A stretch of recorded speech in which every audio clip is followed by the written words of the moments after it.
Hi everyone, we're back here at E3, and I just did the Elder Scrolls Online MMO, and I asked the guy, so I get to mess around with dragons, right? And he said no. So I threw that all away, and I went out and I found an MMO that lets me play with dragons. That's so right. Right now I have Todd Carson from Dragon's Prophet. Tell we- me about this MMO. We have dragons. We have hundreds of different species of dragons in the game. So many dragons. If you want dragons, this is the game. Well, Dragon's Prophet is being developed by RuneWaker, which is a company based out of Taiwan. They also created Runes of Magic. Excellent. And Sony Online is the publisher for North America. Dragon's Prophet is a game, really, the game is all about dragons. It's about, you have a character, you can choose from 1 of 4 classes, but you go out and you can capture dragons, you can ride dragons, you can train them, and then you can have them as your pets to fight alongside you. It's dragons and Pokemon? Those are my two favorite things. Yeah, I mean, in a sense, yeah, it is. Right now, we're in open beta, and we're actually, one of the features we're working on is a dragon book, where you actually will have all of the grayed out images of the hundreds of different dragons that you can capture. And then as you capture a new species, it'll show in the book. So it is kind of that little Pokemon effect where you can collect them all. So you said there's 4 classes. What is the differentiation between the classes? Because I take it that most of your battle differentiation comes from the actual dragons, right? Most of it does come. So all 4 classes are DPS, damage per second classes. There's no secondary class, no healing class.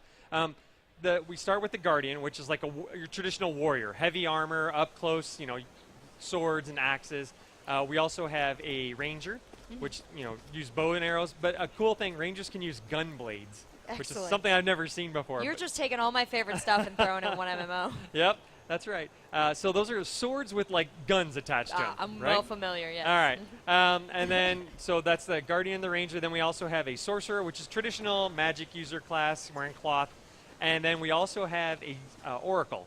Okay. And the Oracle is kind of more like a ninja or a monk, maybe, where they do a lot of damage up close, but they can't take any damage at all.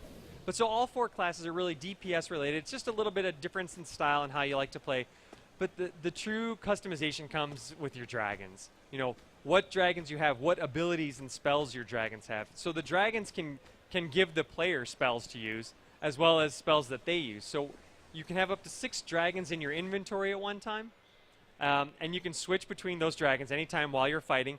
And then you can also use any abilities that those dragons have for you anytime they're in your inventory. So there's a lot of things you can do just by finding different dragons. So it's important. I mean, you're going to need these spells, obviously, to battle, to fight fight other dragons, fight other people.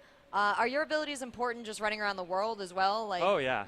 Yeah, so your class, well, you'll gain abilities as you level up, and you'll learn new stuff. We also have a skill tree, very traditional stuff. Of course, yeah. And, when you hit level 15, you can start, going into the skill tree and checking out different stuff.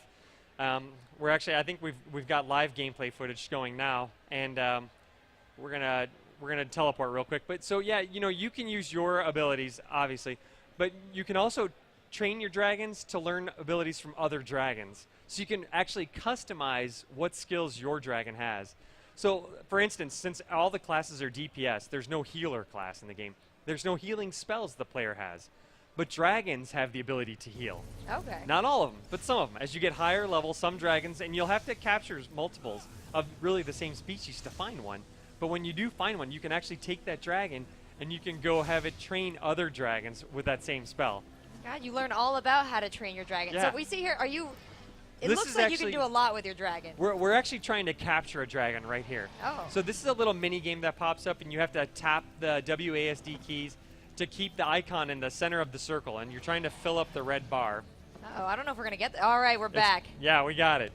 We had our 8 seconds of bull riding there, and so we've captured this dragon, and we'll open up the inventory, and I can show you some of what we're talking about. So see that spell outlined in purple at the top?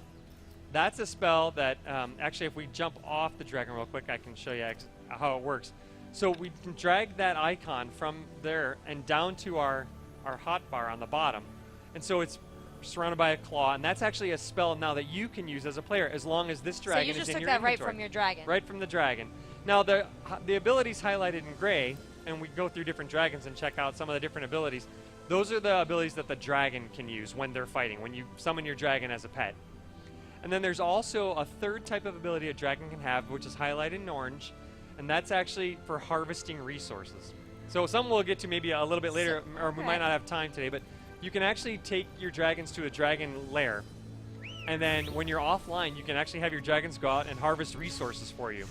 So usually what players that we found they do is they play the game, and then when they're getting ready to log off, they go back to the dragon lair, put their dragons in, and send them all the work. So when they come back the next day, they've got resources, their dragons have leveled up, and Now, so what do these resources mean? Are they mining gold, or is this more like an RTS? They need like food and gas or something? No, it's for crafting. So Okay. they're harvesting wood and cloth and hunting materials and food materials and plants. So they can do different crafting. They can make armor, they can make potions, they can make food to give you bonuses when you're playing, that type of thing. But you can also, that's also where you can, in the dragon lairs, where your dragon can improve on their skills. So you can send them to work for like 6 hours to work on their skills. And it's all done behind the scenes, offline. Yeah, so there's a lot of different things your dragons can do for you. That's really cool. So what do you guys have, anything in the way of PvP? We don't have any PvP in right now. Well, voluntary, you can duel each other, Sure, yeah. that type of thing. But what we're working on for the end game, so right now we're in open beta, and we're looking for some end game features to before we go into launch. And one of those is PvP system. So your house is in a floating island. It's open housing, so like when you buy a house, you're right next door to your real, your neighbor in the game. So you see their So house. your house stays there. Your house you stays see them there. every time you go for Right. milk and bread. It's not instance housing. In fact, our housing areas, the floating islands, which we call, our frontier system where the housing is, it's across servers. So when you make a character, that name is the only character named that in all the servers because everyone comes together on the frontier system.